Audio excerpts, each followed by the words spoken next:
নমস্কার বন্ধুরা, আমি পলাশ আর তোমরা শুনছো সত্যি ভৌতিক কাহিনী। এই যে এইদিকে দেখো, আমি এসছি। কে তুমি? আমি চিনতে পারছো না? এইদিকে দেখো। তুমি? কেন আসতে পারি না?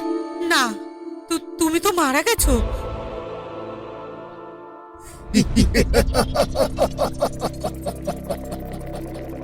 প্রত্যেক দিন ঠিক সন্ধ্যে 7টায় সত্যি ভৌতিক কাহিনী শোনার সময়। বন্ধুরা, আজকের গল্পটি কোমল নামের একটি মেয়ের সম্পর্কে, যে রাজস্থানের জয়পুর শহরের কাছে নিমকা থানা নামক একটি ছোট শহরে বাস করে। তাহলে আসুন এখন কোমলের দৃষ্টিকোণ থেকে এই গল্পটি শুনি। কিন্তু গল্প শুরু করার আগে যেমনটা আমি সবসময় বলি যে তুমি নিশ্চয়ই অনেক গল্প শুনেছ, কিন্তু আশা করি আজকের গল্পটি শোনার পর তুমি সত্যিই ভয় পাবে। আমি শুধু তোমাদের অনুরোধ করছি যে যদি তুমি এই গল্পটি সম্পূর্ণরূপে শোনো তাহলে তুমি সত্যিই এটি অনেক উপভোগ করবে।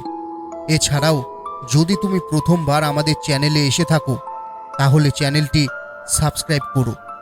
এটি করার মাধ্যমে আমাদের ঘনিষ্ঠতা বৃদ্ধি পাবে এবং আসন্ন ভিডিওগুলি সহজেই তোমাদের কাছে পৌঁছে যাবে। তাই বেশি সময় না নিয়ে চলো দ্রুত আমাদের গল্প শুরু করি। হ্যালো বন্ধুরা, আমার নাম কোমল এবং আমি রাজস্থানের একটি ছোট গ্রাম নিমকা থানা থেকে বলছি। আজ আমি যে গল্পটি তোমাদের সামনে তুলে ধরলাম তা আমার জীবনে ঘটে যাওয়া একটি খুব ভয়ঙ্কর এবং ভীতিকর ঘটনার গল্প। যখন আমার সাথে সেই ঘটনাটি ঘটেছিল তখন আমি ভূত, ডাইনি বা কোনো বিচরণকারী আত্মায় বিশ্বাস করতাম না, কারণ আমি ছোটবেলা থেকেই ডাক্তার হতে চেয়েছিলাম এবং আপনারাও এটা খুব ভালো করেই জানেন যে বিজ্ঞান বা চিকিৎসা বিভাগের লোকেরা এই ধরনের অলৌকিক কার্যকলাপে বিশ্বাস করে না। তারা কেবল তাদের বিজ্ঞানের ভিত্তিতে কাজ করে। তাই শুরু থেকেই আমার মনে একটাই চিন্তা ছিল যে ভূতের এই সমস্ত কথা মিথ্যা এবং বাস্তবে এরকম কিছুই ঘটে না। কিন্তু আমার এই ভ্রান্ত ধারণা ভেঙে যায় যখন আমার সাথে এমন একটি ঘটনা ঘটে যার পরে আমি বিশ্বাস করি যে আমি ছোটবেলা থেকে যা ভাবছিলাম তা একেবারেই ভুল এবং বাস্তবে এই সমস্ত জিনিসের কোথাও না কোথাও অস্তিত্ব রয়েছে। এখন আমার সাথে কি ঘটেছিল যার কারণে একটি মেয়ে যে ছোটবেলা থেকে ভূত বিশ্বাস করে না এবং বিজ্ঞানের ভিত্তিতে কাজ করে, আজ সেই মেয়েটি আপনাকে বলছে যে ভূত সত্যিই আছে এবং আপনি যদি একবার তাদের জগতে প্রবেশ করেন তাহলে আপনি অবাক হবেন। একটি ব্যক্তিগত স্থান আছে, যদি তাতে হস্তক্ষেপ করা হয় তাহলে ভবিষ্যতে আমাদের সাথে কি ঘটতে চলেছে তা আমরা কল্পনাও করতে পারি না। তো আজকের গল্পে তোমরা এই সমস্ত বিষয় সম্পর্কে জানতে পারবে। তাই তোমাদের এই গল্পটি শেষ পর্যন্ত শুনতে হবে যাতে তোমরা বুঝতে পারো যে জীবনে আমরা যে জিনিসগুলোকে মাঝে মাঝে উপেক্ষা করি সেই জিনিসগুলি ভবিষ্যতে আমাদের জন্য কিভাবে বিপজ্জনক হতে পারে। আসলে এই গল্পটি প্রায় 8 বছর আগের। 8 বছর আগে যখন আমি দ্বাদশ শ্রেণীর পড়াশোনা শেষ করেছিলাম, দ্বাদশ শ্রেণীর পড়াশোনা শেষ করার সাথে সাথেই আমার ডাক্তার হওয়ার স্বপ্ন পূরণ করার পূর্ণ ইচ্ছা ছিল। সেই কারণেই আমি আমার বাড়ির কাছে অবস্থিত একটি শহরে নিটের প্রস্তুতি নিতে যাই এবং সম্ভবত যদি রাজস্থানের কেউ সেই শহর সম্পর্কে গল্পটি শুনেছে তাহলে সে তা ভালো করেই জানবে, কারণ সেই শহরের নাম সিকরে, যা রাজস্থানের কোটার মতো। নিট এবং জি এর প্রস্তুতির জন্য খুব জনপ্রিয় একটি শহর। এটি ক্যান্সার আক্রান্ত শিশুদের জন্য খুব বিখ্যাত। আমি যখন প্রথমবার সিকরে গিয়েছিলাম তখন আমার মনে এই স্বপ্ন ছিল যে কোনোভাবে আমি একজন ডাক্তার হব এবং যত তাড়াতাড়ি সম্ভব এখান থেকে চলে যাব। কিন্তু আমরা যা ভাবি তা সব সময় ঘটে না, বরং আমাদের ভাগ্যে যা ঘটে তাই লেখা থাকে।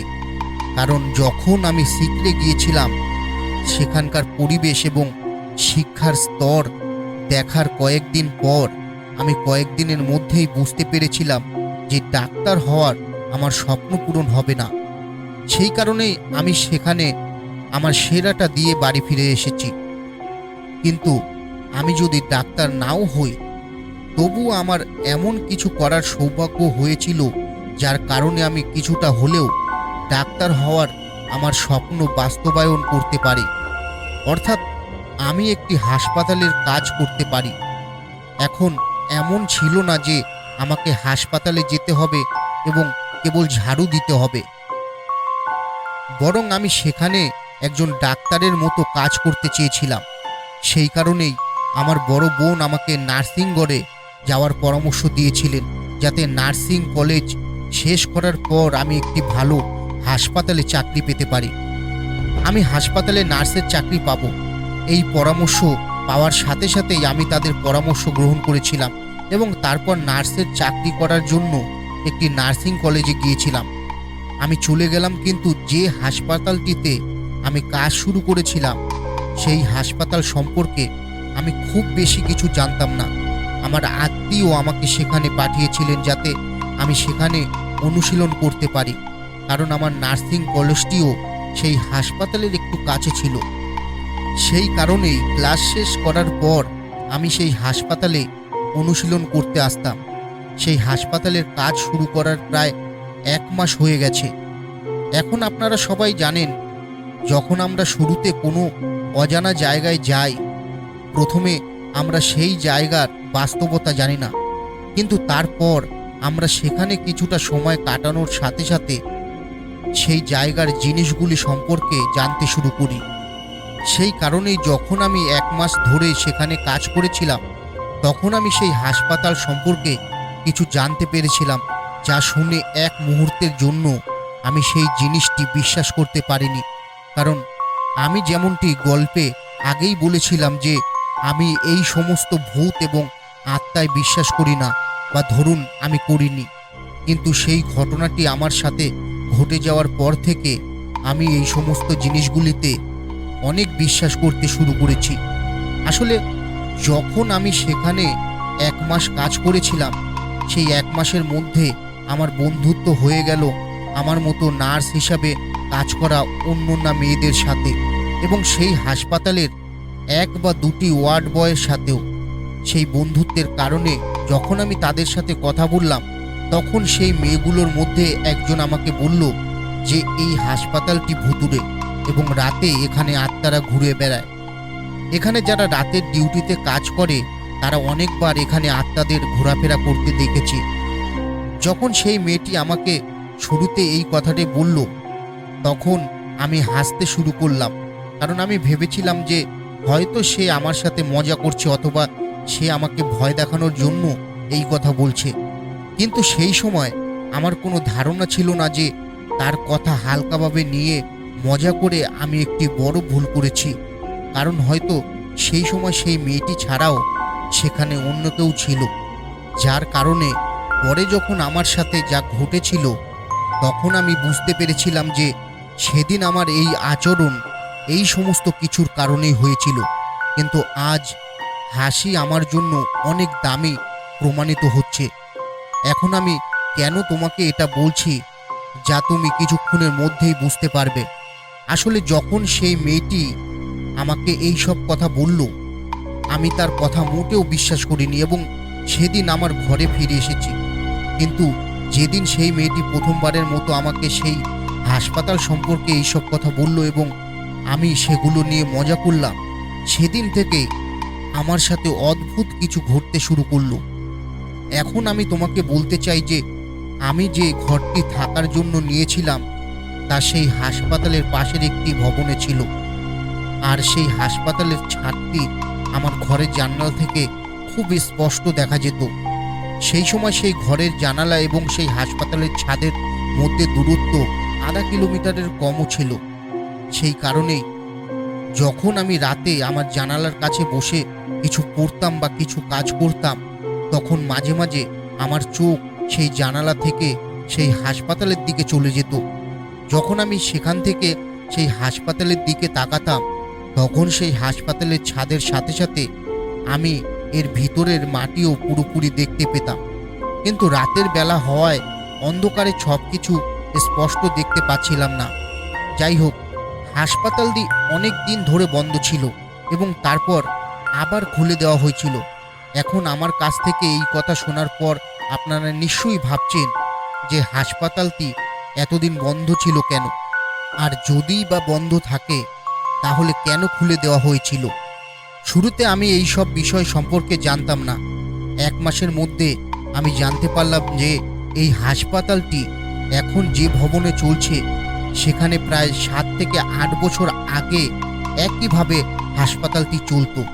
তারপর একবার এই হাসপাতালের ভেতর এমন দুর্ঘটনা ঘটেছিল, দুর্ঘটনার পর এটি চিরতরে বন্ধ হয়ে যায়।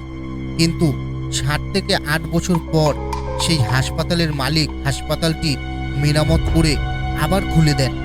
কিন্তু যখন এটি আবার চালু করা হয় তখন সেখানে কিছু অদ্ভুত কার্যকলাপ ঘটতে থাকে। যখন হাসপাতালটি বন্ধ ছিল তখনও হাসপাতালের কাছাকাছি বসবাসকারী লোকেরা হাসপাতালের চত্বরের ভেতর থেকে এবং ছাদ থেকে কারো চিৎকার এবং কান্নার অদ্ভুত শব্দ শুনতে পেত।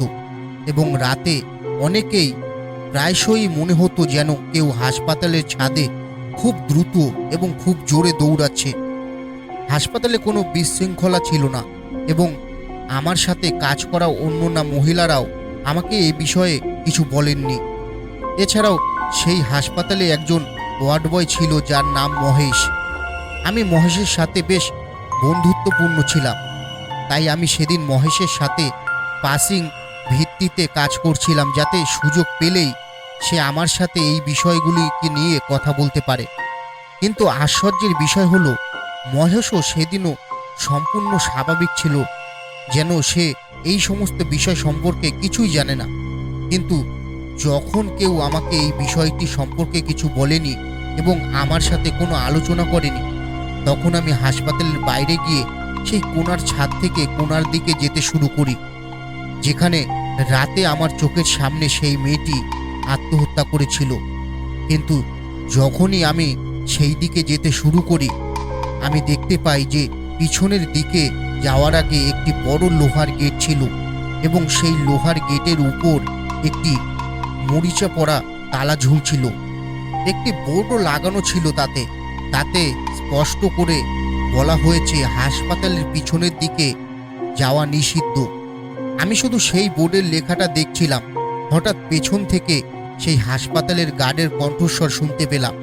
গার্ড সেখানে এসে আমাকে বলে, আরে ম্যাডাম, তুমি এখানে কি করছো?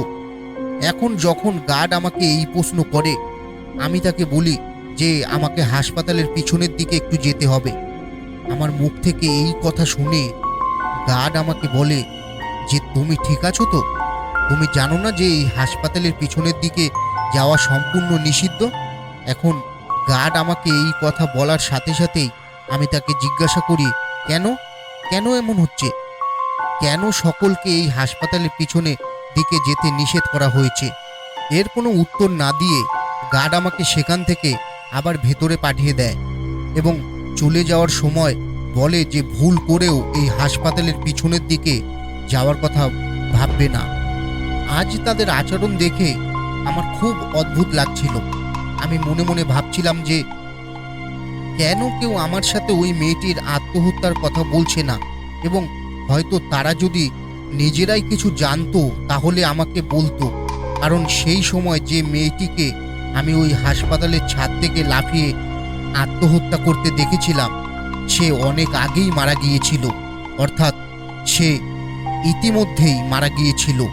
তাহলে যদি সে ইতিমধ্যেই মারা গিয়ে থাকে, তাহলে যখন আমি তাকে ওই হাসপাতালের ছাদে হাঁটতে দেখলাম, তখন কি এটা তার বিচরণকারী আত্মা নাকি অন্য কিছু? তোমরা কিছুক্ষণের মধ্যেই এই সব বিষয়গুলো জানতে পারবে। আসলে যেদিন এই সব ঘটেছিল, সন্ধ্যায় যখন আমি আমার ঘরে ফিরছিলাম, তখন সেই হাসপাতালের ব্যবস্থাপনা আমাকে ফোন করে বলেছিল যে আগামীকাল থেকে তোমার রাতের শিফট শুরু হতে চলেছে। এখন যখনই ওই লোকেরা আমাকে এই কথাটা বলল, তখনই তাদের মুখ থেকে এই কথাটা শোনার সাথে সাথে আমার অবস্থা আরও খারাপ হয়ে যায়। কারণ আমি ইতিমধ্যেই আমার সহকর্মীর কাছ থেকে ওই হাসপাতাল সম্পর্কে এই সব নোংরা কথা শুনেছিলাম এবং গত রাতে আমি এই হাসপাতালের ছাদ থেকে একটি মেয়েকে লাফিয়ে পড়তে দেখেছি। তাই এখন এই সবের কারণে আমি স্পষ্টতই তাদের সাথে রাতের শিফটে কাজ করতে অস্বীকার করেছি। তো আমার কাছ থেকে এটা শোনার পর তারা আমাকে বলল যে তোমাকে বেশিক্ষণ রাতের শিফটে কাজ করার দরকার নেই, বরং তুমি কেবল 2 সপ্তাহ রাতের শিফটে কাজ করতে পারো। কারণ রাতের শিফটের 1 বা 2 জন কর্মীর বিয়ে হচ্ছে, যার কারণে তার লম্বা ছুটি নিয়ে তাদের বাড়িতে চলে গেছে। এখন যখন ওই লোকেরা আমাকে এই কথা বলল, অবশেষে আমাকে তাদের কথায় রাজি হতে হলো। তারপর সেদিন আমি তাদের বললাম যে আমি রাতের শিফট করব এবং আমার ঘরে ফিরে গেলাম। কিন্তু ঘরে ফিরে আসার পর আমি মনে মনে এই সব ভাবছিলাম যে রাতের শিফটের সময় যদি সেই হাসপাতালের ভেতর আমার কিছু ঘটে যায় তাহলে আমি কি করব। কিন্তু তারপর আমি নিজেকে কিছুটা সাহস যোগাই এবং বলি যা ঘটবে তা দেখা যাবে।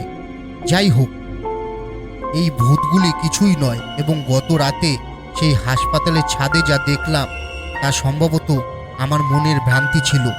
হয়তো আমি ঘুমিয়েছিলাম এবং ঘুমের কারণে আমার মনে হয়েছিল যেন কেউ সেই হাসপাতালের ছাদে হাঁটছে এবং সেই মেয়েটি এমন একটি মেয়ে যে পরে ছাদ থেকে লাফিয়ে পড়ে। তখন এইভাবে নিজেকে সান্ত্বনা দিয়ে আমি পরের দিন থেকে সেই হাসপাতালের রাতে শিফট করার জন্য নিজেকে সম্পূর্ণরূপে প্রস্তুত করি। কিন্তু সেই সময় আমার কোনো ধারণা ছিল না যে পরের দিন থেকে আমার সাথে যা ঘটতে চলেছে তা এত ভয়ঙ্কর হবে আর এটা বিপজ্জনকও হতে পারে। এখন পরের দিন যখন আমি সন্ধ্যা 7টার পরে ওই হাসপাতালে পৌঁছাই, তখন সেখানকার পরিবেশটা একটু অদ্ভুত মনে হয়। অন্যান্য দিনগুলিতে যখন আমার ডে শিফট থাকতো তখন আমি সন্ধ্যা 6টায় আমার কাজ শেষ করে আমার ঘরে ফিরে যেতাম। কিন্তু আজ যখন আমি সন্ধ্যা 7টায় নাইট শিফটের জন্য সেখানে পৌঁছাই, তখন দেখি ওই হাসপাতালের মাঠ একেবারে খালি দেখাচ্ছে। দিনের বেলা ওই হাসপাতালে যত রোগী থাকতেন এখন তাদের অর্ধেকের বেশি রাতে থাকতেন না। এই জিনিসগুলো দেখে যখন আমি হাসপাতালের কর্মীদের খোঁজ করার চেষ্টা করলাম, তখন জানতে পারলাম যে সেই রাতে পুরো হাসপাতালে মাত্র 2 জন কর্মী ছিলেন, যাদের একজন আমি এবং অন্যজন মহেশ নামে একজন ওয়ার্ড বয়। এখন আমাদের 2 জনকেই সারা রাত ওই হাসপাতালের ভেতরে 20 থেকে 25 জন রোগীর দেখাশোনা করতে হতো।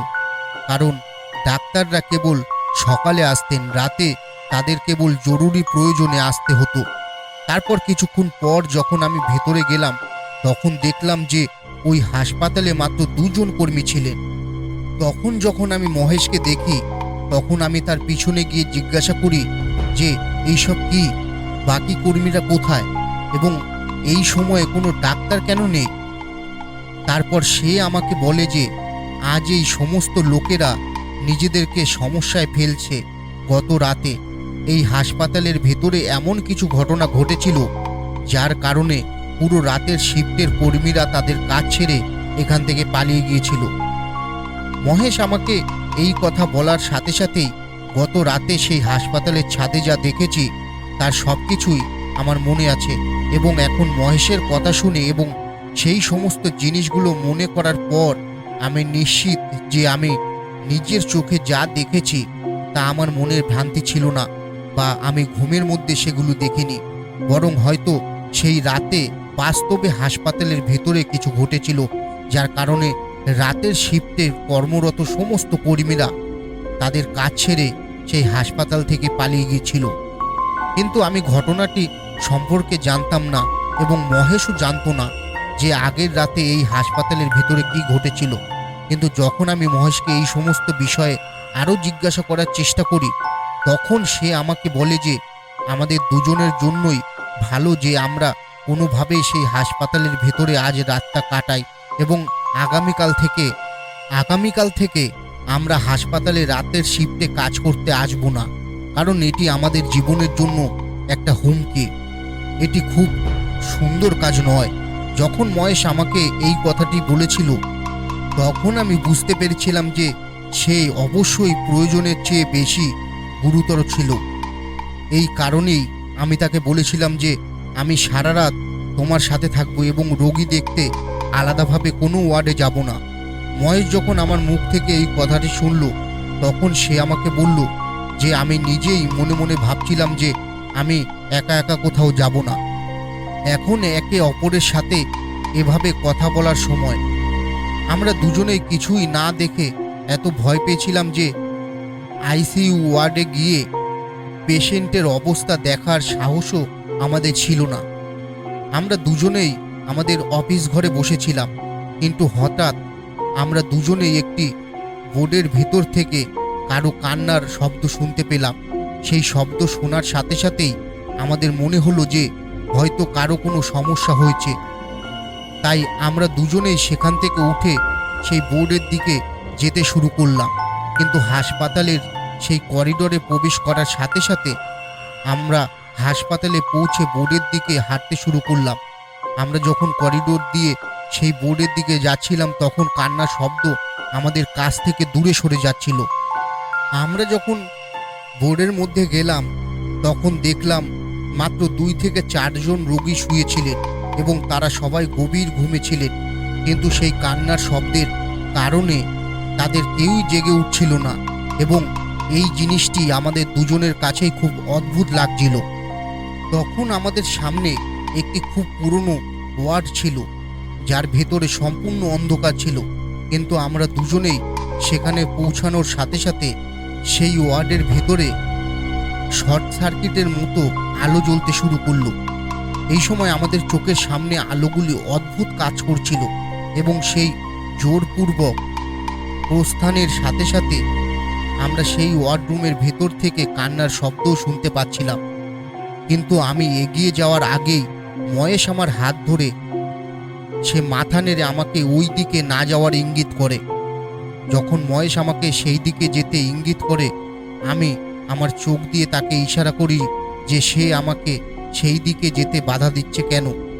তখন আমি ইশারায় এই প্রশ্ন করতেই মহেশ আমাকে সেখান থেকে একটু দূরে নিয়ে যায় এবং তারপর বলে যে কাউকে সেখানে যেতে দেওয়া হয় না, কারণ গত 8 বছর ধরে ভুবনকে আটকে রাখা হয়েছে।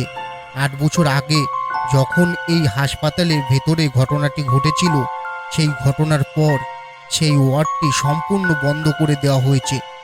এবং আমি শুনেছি যে আমরা দুজনেই যেভাবে সেই হলের ভেতর থেকে কারো কান্নার শব্দ শুনতে পাই, ঠিক একইভাবে রাতের শিফটের কর্মরত বাকি লোকেরাও সেই ওয়ার্ড থেকে কারো অদ্ভুত কিছু করার শব্দ শুনতে পেত। এখন যখন আমি মহেশের কাছ থেকে এই কথাটি শুনলাম, তখন আমি তাকে বললাম, এটা সম্ভব যে কাউকে সত্যিই ওই দিকে স্থানান্তরিত করা হয়েছে এবং তার এখন আমাদের প্রয়োজন। এটা সম্ভব যে সে কোনো সমস্যায় পড়েছে। তাই তোমার অবশ্যই ওই দিকে গিয়ে একবার পরীক্ষা করা উচিত। আমার মুখ থেকে এই কথা শুনে মহেশ আমাকে বলে যে পাগলের মতো আচরণ করো না, কাউকে ওই ওয়ার্ডে স্থানান্তরিত করা হয়নি। তাই আমি এখানে কাজ শুরু করার 1 মাস হয়ে গেছে। তাহলে গত 1 মাসে কি তোমাকে কখনো দিনের বেলায় সেখানে কোনো রোগী দেখতে বলা হয়েছে? মহেশ যখনই আমাকে এই কথা জিজ্ঞাসা করলো, আমি না সূচক মাথা নাড়লাম, কারণ সে আমাকে যা বলছিল তা একেবারে ঠিক ছিল। আমি কাজ করার সময় দিনের বেলায় কখনো সেখানে যাইনি। তাই এমন পরিস্থিতিতে আমি মহেশের পিছনে পিছনে গেলাম এবং সেই কান্নার শব্দ উপেক্ষা করে মহেশ এবং আমি সেই করিডোর থেকে আমাদের অফিসে ফিরে যেতে শুরু করলাম। কিন্তু এখন যখন আমি এবং মহেশ সেই করিডোর থেকে আমাদের অফিসে ফিরতে শুরু করলাম, সেই বোর্ডের ভেতর থেকে আরও কান্নার শব্দের মাত্রা বাড়তেই লাগলো। মনে হচ্ছিল যেন যে কান্না করছিল সে নিশ্চয়ই বুঝতে পেরেছে যে আমরা তার কাছে আসি না এবং সম্ভবত সেখান থেকে ফিরে আসার সাথে সাথে তার ব্যথা আরও বেড়ে যাচ্ছে। এখন যখন আমরা সেই জিনিসটি অনুভব করলাম, তখন আবার আমাদের পদক্ষেপ সেখানেই থেমে গেল এবং আমি মহেশকে বললাম যে তোমার অবশ্যই সেখানে যাওয়া উচিত এবং একবার নিজের চোখে দেখা উচিত। আমার এই কথা শুনে মহেশ আমাকে বলে, যদি তুমি আমার কথা বিশ্বাস না করো তাহলে 2 মোড়ের মধ্যে একটু এগিয়ে গিয়ে দেখো। ওই মোড়ের ঠিক আগে একটা বড় লোহার গেট আছে এবং সেই গেটের উপরে একটা বোর্ড আছে যেখানে লেখা আছে ভেতরে যেও না। মহেশের এই কথা শুনে আমি তাকে বলি যে যদি সত্যিই সেখানে এমন গেট বা বোর্ড লাগানো থাকে তাহলে আমি ভেতরে যাব না এবং হয়তো দিনের বেলায় হাসপাতালের লোকেরা 1-2 দিন আগে সেই বোর্ডটি ভালোভাবে পরিষ্কার করে কিছু রোগীকে সেখানে স্থানান্তরিত করেছিল। এখন মহেশ আমার কাছ থেকে এই কথা শোনার সাথে সাথেই আমাকে বলে যে যদি সত্যি কোনো রোগীর এত সমস্যা হয় তাহলে তার সাথে থাকা ব্যক্তি বা সেখানে উপস্থিত তার পরিবারের কেউ না কেউ আমাকে এসে বলবে, কিন্তু বলছে না তো। অন্যান্য ওয়ার্ডের সমস্ত রোগীদের মতো প্রতিটি রোগীর পরিবারের অন্তত একজন সদস্য তার সাথে উপস্থিত আছে। এখন মহেশ যখনই এই কথা বলে আমি তাকে বলি যে এটা সম্ভব যে সে একা একজন দরিদ্র মানুষ যার সাথে তার পরিবারের কেউ নেই, তাহলে তাকে একবার গিয়ে দেখতে হবে, পাছে সে যন্ত্রণায় মারা যায়। এখন সেই সময় আমি মহেশকে এই কথা বলেছিলাম, কিন্তু সেই সময় আমার নিজের ধারণা ছিল না যে আজ তার মৃত্যু নয়, আমাদের মৃত্যু ঘটতে চলেছে। কারণ আমাদের মৃত্যু আমাদের সেই দিকেই টেনে আনছিল এবং আমরা দুজনেই সব কিছু জেনেও একেবারে পাগল হয়ে সেই দিকে যাওয়ার ভুল করেছিলাম। কিন্তু সেই সময় পরিবেশ এমন ছিল যে সেই যন্ত্রণাদায়ক কান্নার শব্দ শোনার পর এক মুহূর্তের জন্য আমার মন বিশ্বাস করছিল না যে সেই শব্দ কারো কান্নার নয়, বরং আমাদের দুজনকেই তার খপ্পরে ফেলতে আসছে। কিন্তু তারপর কোনোভাবে আমরা দুজনেই সাহস সঞ্চয় করে সেই দিকে যেতে শুরু করলাম এবং আমাদের পা পিছলে যেতে শুরু করার সাথে সাথেই কারো কান্নার শব্দ ভেসে এলো। শব্দ আবার ধীরে ধীরে কমতে শুরু করেছিল। আমরা যখন সেই ওয়ার্ডে পৌঁছাইনি তখন মহেশ আমার হাত ধরে বলল, তুমি কি একটা জিনিস লক্ষ্য করেছো যে এই বাঘ থেকে একটু দূরে যাওয়ার চেষ্টা করার সাথে সাথেই কান্নার শব্দ একটু জোরে হয়ে যায় এবং যখনই আমরা উল্টো দিকে আসি তখনই আবার সেই শব্দ একটু কমে যায়। তার এই কথা শুনে আমি তাকে বললাম, এই সব বাদ দিয়ে আমাদের একবার হেঁটে গিয়ে নিজেরাই দেখা উচিত। এই বলে আমি তাকে সাথে না নিয়ে নিজেই এগোতে যেতে লাগলাম। এখন আমাকে এগিয়ে যেতে দেখে মহেশ ভয়ে আমার পিছু পিছু আসতে লাগলো।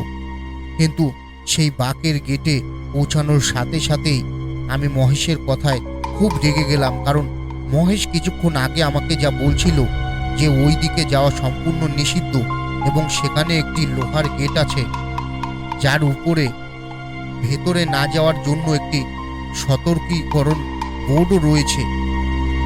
আমি ওই গেটে এমন কিছু দেখতে পাইনি, বরং ওই গেটের ভেতরে ওয়ার্ডে যাওয়ার পথটি খুব সুরক্ষিত ছিল, আলো জ্বলছিল এবং সেই ওয়ার্ডটি দেখে মনে হচ্ছিল না যে ওয়ার্ডটি গত 8 বছর ধরে বন্ধ ছিল, কারণ সেই সময় মেঝে, দেওয়াল এবং অন্য সব কিছু হাসপাতালের অন্যান্য অংশের মতো পরিষ্কার এবং অক্ষত ছিল। সেই ওয়ার্ডের অবস্থা দেখে আমার এক মুহূর্তের জন্য মনে হয়নি যে এই জায়গাটি গত 8 বছর ধরে বন্ধ ছিল। এখন যখন আমি সব কিছু ঠিকঠাক দেখতে পেলাম, আমি মহেশের সাথে সেই ওয়ার্ডের ভিতরে যেতে শুরু করলাম। কিন্তু আমরা দুজনেই সেই গেটটি পেরিয়ে সেই ওয়ার্ডের ভেতরে যেতে শুরু করার সাথে সাথে এখন কান্নার শব্দের পরিবর্তে আমরা দুজনেই দুজনের কান্নার শব্দ শুনতে পেলাম। তাদের মধ্যে একজন পুরুষের কণ্ঠস্বর এবং অন্যজন অস্পষ্ট কান্নার শব্দ ছিল একটি মেয়ের। এখন যখন আমরা এই কণ্ঠস্বর শুনতে পেলাম তখন আমরা ভেবেছিলাম যে এখন হয়তো অনেক লোক ভর্তি আছে। একইভাবে যখন আমরা সেই ওয়ার্ডের ভেতরে থাকা শোবার ঘরে ঢুকলাম তখন আমরা দেখলাম যে সেই শোবার ঘরের ভেতরে প্রায় 30 থেকে 40টি শয্যা ছিল এবং তার উপরে একটা মেয়ে এটা করছে, আর তার পাশে বসে থাকা একজন লোক তাকে এটা করতে দেখে কাঁদছে, আর মেয়েটা খুব যন্ত্রণায় কাতরাচ্ছে। কিন্তু মহেশ আর আমি এত দূর থেকে মেয়েটির মুখ স্পষ্ট দেখতে পাচ্ছিলাম না, তাই এখন ওদের দুজনকেই ওখানে বসে থাকতে দেখে আমি মহেশকে বলি যে এই হাসপাতালের লোকেরা কত পাগল, এই খালি বোর্ডের ভেতরে একটা রোগীকে স্থানান্তর করার কি দরকার ছিল? আর সম্ভবত ওই মেয়েটিকে এত যন্ত্রণায় ভুগতে দেখে তার পরিবারের সদস্য যে তার সাথে আছে তাকে এভাবে যন্ত্রণায় ফেলে আমাদের দুজনকে ফোন করার সাহস পেল না, কারণ সে নিশ্চয়ই ভেবেছিল যে যদি আমি ওকে এভাবে যন্ত্রণায় কাঁদতে কাঁদতে রেখে যাই তাহলে পিছন থেকে ওর সাথে কিছু একটা ঘটতে পারে। আমি শুধু ওই মেয়েটির কথা বলছিলাম, কিন্তু তখন আমার ধারণা ছিল না যে আজ আমাদের দুজনের সাথেই এখানে কিছু একটা ঘটতে চলেছে। এখন আমার কথা শুনে মহেশও মনে করে যে হয়তো ওখানে সব কিছুই স্বাভাবিক, তাই সে আমার আগে চলে যায় এবং লোকটির দিকে তাকিয়ে এগিয়ে যেতে থাকে। বলতে থাকে, চাচা, এত সমস্যা হচ্ছে তাহলে আমাদের আরও আগেই ফোন করা উচিত ছিল। আমরা অনেকক্ষণ ধরে তোমার এইভাবে কান্নার শব্দ শুনতে পাচ্ছি, কিন্তু যদি এই মেয়ের সমস্যা হয় তাহলে তুমি এভাবে কাঁদছিলে কেন? মহেশ এই কথা বলার সময় সামনে এগিয়ে গিয়েছিল, ঠিক তখনই সে পিছলে পড়ে যায়। যখন আমি তাকে এভাবে পিছলে পড়তে দেখলাম তখন আমার মনে হলো হয়তো তার পায়ের তলায় কিছু পড়েছে, যার কারণে সে পড়ে গেছে।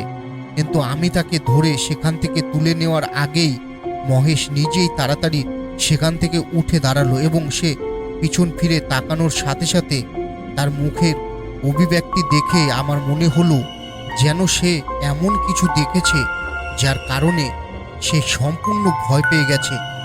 সেই সময় চোখের পলকে তার পুরো মুখ ঘামতে শুরু করে। এখন আমি যখনই এই জিনিসটা দেখলাম তখনই আমি মহেশকে বললাম, কি হচ্ছে মহেশ, তুমি এত ভয় পাচ্ছ কেন? কিন্তু সেই সময় মহেশ আমাকে কিছু বলে না এবং সেখান থেকে উঠে খুব দ্রুত আমার কাছে ছুটে আসে এবং আমার হাত ধরে বলে, তোমাকে আমি বলেছিলাম এখান থেকে দ্রুত চলে যেতে, এখানে আসা বিপদমুক্ত নয়, কিন্তু তুমি আমার কথা শোনোনি। মহেশ যখন আমাকে সেই দিকে টেনে বের করার চেষ্টা করছিল তখন আমি তার হাত ছেড়ে দিলাম এবং সে অবশ্যই আমাকে জিজ্ঞাসা করেছে যে ব্যাপারটা কি এবং সে আমাকে বলবে। আমি তখনই বলেছিলাম যে যখন পিছন থেকে লোকটির কণ্ঠস্বর এলো যে সে তোমাকে যাই হোক না কেন তা বলবে, তুমি নিজের চোখেই দেখতে পাবে। এই কথা বলার পর লোকটি অদ্ভুত স্বরে হাসতে শুরু করলো। এখন যখনই আমি আমার পিছন থেকে লোকটির হাসির শব্দ শুনতে পেলাম তখনই বুঝতে পারলাম না যে ব্যক্তি তার মেয়ের এত যন্ত্রণা দেখে নিজেই কাঁদছিল অথবা যে তার মতো ছিল সে এখন হাসছে। এইসব কথা ভাবতে ভাবতে যখন আমি পিছনে ফিরে তাকাই তখনই দেখতে পেলাম যে লোকটি এখন সেই বেডের পাশে নয় বরং আমাদের থেকে 10 ধাপ দূরে দাঁড়িয়ে আছে এবং মেয়েটি মাকড়সার মতো হাসপাতালের ছাদে আটকে আছে। আমাদের জন্য ভয়ের বিষয় ছিল না যে মেয়েটি মাকড়সার মতো সেখানে আটকে ছিল বা লোকটি আমাদের থেকে 10 ধাপ দূরে দাঁড়িয়েছিল, বরং আমাদের জন্য ভয়ের বিষয় ছিল যে তাদের দুজনের চেহারা সম্পূর্ণ পুড়ে গেছে। তাদের চেহারা দেখে মনে হয়নি যে তারা জীবিত মানুষ। এর পাশাপাশি যখন মেয়েটি ছাদের দেওয়ালে এভাবে আটকে ছিল তখন তার লম্বা চুল ঝুলছিল এবং সে আমার দিকে তাকিয়ে অদ্ভুত মুখ করছিল। মজার মুখ করার সময় সে জোরে এবং অদ্ভুত শব্দ করছিল। যখন আমি তাকে আমার দিকে এভাবে গর্জন করতে দেখলাম তখন আমি সেই শব্দগুলি শুনতে পেলাম। সব কিছু দেখার পরে আমি বুঝতে পেরেছিলাম যে আজ আমরা দুজনেই বড় সমস্যায় পড়েছি। কিন্তু যখন আমি মহেশকে নিয়ে দৌড়ে বেরিয়ে যাওয়ার চেষ্টা করি তখন আমরা দুজনেই সেই গেটের কাছে পৌঁছাই যার কথা মহেশ আমাকে বলেছিল। আমরা দেখতে পাই যে গেটটি নিজে থেকেই বন্ধ হয়ে গেছে এবং কিছুক্ষণের মধ্যেই সেই ওয়ার্ডরুমের আলো অদ্ভুতভাবে নিভে যেতে শুরু করে এবং তারপর গেট বন্ধ হওয়ার কিছুক্ষণের মধ্যেই আলো সম্পূর্ণরূপে নিভে যায়। আলো নিভানোর সাথে সাথেই সম্পূর্ণ অন্ধকার। সেই সময় এত অন্ধকার ছিল যে মহেশ আমার মুখ দেখতে পেল না এবং আমি মহেশের মুখ দেখতে পেলাম না। মহেশ দ্রুত তার পকেট থেকে তার ফোনটি বের করে টর্চ লাইট জ্বালালো, কিন্তু মহেশ যখন তার ফোনের টর্চ লাইট জ্বালালো এবং সেখানে একটু আলো জ্বলল, তখনই ফোনের আলোয় আমরা দেখতে পাচ্ছি যে এখন সেই মেয়েটি এবং সেই লোকটি আমাদের খুব কাছে দাঁড়িয়ে আছে এবং সেই মেয়েটি তখন সম্পূর্ণ উল্টে দাঁড়িয়েছিল, অর্থাৎ তার শরীর সামনের অংশটি এখন পিছনে ছিল। তার মুখ আমাদের দিকে মুখ করেছিল এবং তার ঘাড়ও সম্পূর্ণরূপে আমাদের দিকেই ছিল, যার অর্থ তার মুখ আমাদের দিকে ছিল, কিন্তু সেই সময় তার সামনের অংশ নয়, বরং তার পিঠ আমাদের দিকে ছিল। এর সাথে সাথে দুজনেই পুরো শরীর আগুনে জ্বলন্ত কয়লার মতো দেখাচ্ছিল, যার ভেতর থেকে লাভার মতো ফোঁটা ফোঁটা রক্ত ঝরছিল। এখন আমাদের সামনে এমন ভয়াবহ দৃশ্য দেখে আমরা যে অবস্থায় ছিলাম তার কারণে আমরা দুজনেই সেখানে অজ্ঞান হয়ে পড়েছিলাম এবং যখন আমরা চোখ খুললাম ততক্ষণে রাত কেটে গেছে এবং দিন হয়ে গেছে এবং একই দিনে আমরা দুজনেই একই হাসপাতালের বিছানায় শুয়েছিলাম। কিন্তু আমার চোখ খোলার সাথে সাথেই আমি ভয়ে চিৎকার করতে শুরু করলাম, কিন্তু কাছে উপস্থিত হাসপাতালের লোকেরা আমাকে শান্ত করে বলল যে এই মুহূর্তে তুমি একেবারে নিরাপদ এবং তোমার কোনো বিপদ নেই। কিন্তু এই কথা বলার সাথে সাথে তাদের মধ্যে কেউ কেউ আমার উপর রেগে গেল এবং বলল যে তোমরা ওই বোর্ডের দিকে গেছিলে কেন? প্রথমত আমাদের ওই ওয়ার্ডের গেটের বাইরে লাগানো বোর্ডটি মনোযোগ সহকারে পড়া উচিত ছিল। এখন যখন সে আমাকে এই কথা বলল, আমি তোমাকে বলবো যে ওই ওয়ার্ডের ভেতরে যাওয়ার আগে আমরা সেখানে কোনো বোর্ড দেখিনি বা সেখানে কাউকে দেখিনি। সেই মেয়েটি এবং সেই লোকটিকে দেখার সাথে সাথেই আমরা বুঝতে পারলাম সেখানে আমাদের সাথে কি ঘটেছে। সেই জন্যই যখন আমরা দৌড়ে ফিরে এলাম তখন সেই গেটটি বাইরে থেকে বাঁধা ছিল, কিন্তু আমরা দুজনেই যদি সেখানে অজ্ঞান হয়ে না পড়তাম তাহলে আমরা কিভাবে বেঁচে থাকতাম? আমি তখনও এটা বুঝতে পারিনি এবং আজও বুঝতে পারিনি, কিন্তু ঘটনার পর যখন আমি সেই হাসপাতালের লোকজনকে সেই মেয়ে এবং সেই লোকটির বিচরণশীল আত্মা সম্পর্কে জিজ্ঞাসা করি, তখন আমি জানতে পারি যে 8 বছর আগে সেই হাসপাতালের একই ওয়ার্ডে আগুন লেগেছিল। সেই বছর কিছু রোগীকে বাঁচানো হয়েছিল, কিন্তু কিছু লোক অনেক সংগ্রাম করেছিল, কিন্তু একজন রোগী আগুনে পুড়ে মারা গিয়েছিল এবং কেবল রোগীই নয়, তার পরিবারের সদস্য সেই রোগীর সাথে মারা গিয়েছিল এবং সেই রোগী ছিল 15 থেকে 16 বছর বয়সী একটি মেয়ে, যে সেই সময় সেই হাসপাতালে ভর্তি ছিল এবং তার সাথে যে লোকটি দগ্ধ হয়েছিল সে আর কেউ নয়, সেই মেয়েটির বাবা। আগুন লাগার পর লোকেরা সেই হাসপাতালের ভেতরে সেই মেয়ে এবং তার বাবার আত্মা দেখতে শুরু করে, যার ফলে কয়েকদিন পরে সেই হাসপাতালটি সম্পূর্ণরূপে বন্ধ হয়ে যায়। কিন্তু তারপর 7 থেকে 8 বছর পরে সেই হাসপাতালের মালিক কিছু পণ্ডিত ইত্যাদিকে ডেকে সেখানে পূজা করিয়ে আবার সেই হাসপাতালটি চালু করেন। যে পুরোহিতরা পুজো করেছিল এবং হাসপাতালটি আবার চালু করেছিল তারা স্পষ্টভাবে বলেছিল যে হাসপাতালের ওই ওয়ার্ডে কেউ যেন প্রবেশ না করে এবং এটি চিরতরে বন্ধ করে দেওয়া উচিত। এর সাথে সাথে হাসপাতালের পিছনের অংশটিও লোহার গেট লাগিয়ে সম্পূর্ণ বন্ধ করে দেওয়া হয়েছিল। সেখানে আগুন লেগেছিল কারণ সেখানে একবার বা দুবার কিছু লোক রহস্যজনকভাবে মারা গিয়েছিল। যখন আমি সেই হাসপাতাল সম্পর্কে এই সমস্ত কিছু জানতে পারি তখন আমিও পরের দিনই সেখান থেকে আমার চাকরি ছেড়ে অন্য কোনো হাসপাতালে যাই এবং আমার অনুশীলন শুরু করি, কারণ আমি খুব ভালো করেই বুঝতে পেরেছিলাম যে একই জিনিস আমার সাথে আবার ঘটতে পারে এবং পরের বার এইবারের মতো আমি বেঁচে থাকব এমনটা জরুরি নয়। আমার সাথে মহেশও সেই হাসপাতাল থেকে তার চাকরি চিরতরে ছেড়ে দিয়েছে এবং আজ সেই হাসপাতালটি আবার বন্ধ করে দেওয়া হয়েছে, কারণ কোনো কর্মী সেখানে কাজ করতে প্রস্তুত নয়। তো বন্ধুরা, এই ছিল আজকের সত্যি ভৌতিক কাহিনী। কেমন লাগলো গল্পটি আমাদের কমেন্ট বক্সে কমেন্ট করে জানাবে। আর তোমরাও এখন তোমাদের গল্প পাঠাতে পারো সত্যি ভৌতিক কাহিনী @gmail.com। তো আবার একটি সত্যি ভৌতিক কাহিনী নিয়ে তোমাদের সামনে উপস্থিত হব। ততক্ষণের জন্য তোমরা ভালো থাকবে, সবাইকে ভালো রাখবে। টাটা।